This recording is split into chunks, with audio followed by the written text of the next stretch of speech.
हरे कृष्णा, राधे राधे। हम श्री कृष्ण चरितामृत श्रवण कर रहे हैं। आज का प्रसंग है महारास में गोपेश्वर महादेव। रास पंचाध्याय। नभ में भी नृत्य प्रारंभ कर दिया था सुस्त्रियों ने भी, पर ब्रजंगनाओं का अद्भुत नृत्य देखकर वह सब लज्जित हो गई थीं। ब्रज देवियों का सौंदर्य और अप्सराओं का सौंदर्य अद्भुत अंतर था दोनों में। कहाँ देव वधु और कहाँ श्री कृष्ण वधु, अंतर तो आकाश पताल का था। देवता ही स्वयं कह उठे थे, हे देवियों, तुम मत नाचो, जो माधुर्य उन ब्रज गोपियों में है वह तुम में कहाँ। देवियां लज्जित होकर विमानों में बैठ गई थीं। अद्भुत आनंद। एकाएक भूत भगवान भगवान शंकर बोल उठे थे। भगवती उमा ने भी नभ से श्रीधाम वृंदावन में देखा। श्री कृष्ण चंद्र का नर्म स्पर्श पाते ही सुध-बुध खो बैठी थी गोपियां। उनके पद की गति तीव्र से तीव्रतम होती जा रही थी। राशेश्वरी साथ में थी। राशेश्वर बन ठन के नृत्य का कौशल दिखा रहे हैं। अब नृत्य में और वेग आ गया था। गायन तो शांत हो गया ब्रज गोपियों का, पर नृत्य तो केवल नृत्य रह गया था। मध्य में राशेश्वर को खड़ा कर स्वयं उनके चारों ओर घूमने लगी थी। क्या दिव्य शोभा थी वहां की।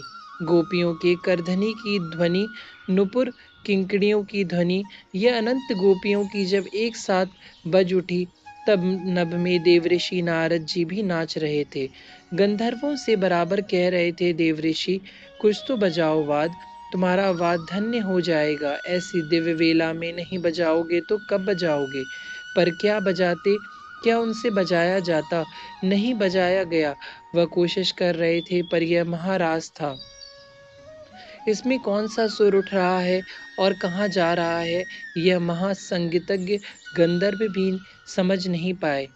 तभी महाराज का दर्शन करके महादेव को इतना आनंद आया कि वह श्रीधाम वृंदावन के लिए उतरने लगे थे नभ से।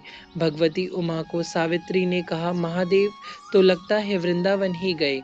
बड़े ध्यान से देखती रही थी भगवती उमा कि उनके पति भगवान शंकर जाते कहाँ हैं, पर नहीं जा सकते। श्री जी की दो सखियों ने महादेव को रोक दिया था, पर मैं महादेव अपना परिचय देते हुए भी आनंदित थे। महादेव इसलिए नहीं जा सकते। सखियां भी हंसी। मैं समझा नहीं ब्रज गोपियों, महादेव भोले बाबा हैं। आप पुरुष हैं और रास में पुरुष का प्रवेश कहाँ। हाँ, यहाँ तो एक ही पुरुष है, श्याम सुंदर। बाकी सब गोपियां हैं। इन सखियों ने प्रेम उन्मत्त के संविधान समझा दिए थे, पर महादेव अपनी जटाएं खुजाने लगे। इसमें इतना सोचना क्या, पुरुष यानी अहंकार, और प्रेम नगरी में अहंकार का कोई काम ही नहीं है। यही नियम है प्रेम का। महादेव अभी भी सोच रहे हैं। तब सखियां बोली, इतना मत सोचिए, पुरुष का चोला उतारिए, बनिए गोपी हे महादेव, तब आपको इस वृंदावन में प्रवेश मिलेगा। महादेव आनंद में उछले, मुझे तो जैसे भी हो वृंदावन में प्रवेश चाहिए, चाहे जो करना पड़े। महादेव आनंद से भरे हैं। तो महादेव इस सरोवर में डुबकी लगाइए। इस सरोवर का नाम है मानसरोवर। नहीं नहीं, ये आपका कैलाश वाला मानसरोवर नहीं है, ये हमारी प्रियाजू का मानसरोवर है। इसका आचमन नित्य श्याम सुंदर करते हैं। यही हमारी प्रियाजू मान करके एक दिन बैठ गई थी। श्याम सुंदर ने बहुत मनाया था, जाके मानी, इसलिए इस सरोवर का नाम मानसरोवर पड़ा है। सखी बता रही थी कि महादेव ने तो सरोवर में प्रवेश करके डुबकी लगा भी ली। सखी मानसरोवर के बारे में और भी बहुत कुछ बोलती रही, पर वो एकाएक चौंक गई, क्योंकि सरोवर से निकलकर एक अत्यंत गौरवर्णी सुंदरतम जटाजूट वाली गोपी आ रही थी। सखी आनंदित हो गई। अब आप जा सकती हैं, हंसते हुए बोली। उधर भगवती उमा ने देखा तो अपना माथा पकड़ लिया। महाराज चल रहा है, दिव्य छटा है वहां की। यह रसना क्या गाएगी वहां के बारे में। यह मंद बुद्धि क्या वर्णन करे वहां के बारे में, वो अवर्णनीय है। मन बुद्धि सबसे परे जो तत्व है वही वहां नाच रहा था, ठुमक रहा था, जिसका वर्णन करते हुए वेद भी कहते हैं कि नेति नेति, और यहाँ अहीर की कन्याओं के साथ नाच रहा था। चंद्रमा पूर्ण था, पर यह चंद्रमा तो नहीं, पर यह चंद्रमा वो नहीं था जो नभ में है, यह तो कुछ और ही है। महादेव चकित रह गए थे। पर यह क्या, श्याम सुंदर नाचते हुए रुक गए। सब सखियों को उन्होंने छोड़ दिया था। महादेव कहते हैं, श्री राधा रानी मेरी ओर देखकर मुस्कुरा रही थी। मैं पूर्ण आनंद में निमग्न था। तभी श्याम सुंदर मेरी ओर आए। सब मुझे ही देखने लगे थे। मेरे पास आकर रुके श्याम सुंदर, फिर मुस्कुराए, अंजलि बांधकर मस्तक को मेरे सामने झुकाया। हे गोपेश्वर, आपका स्वागत है मेरे इस रास मंडल में।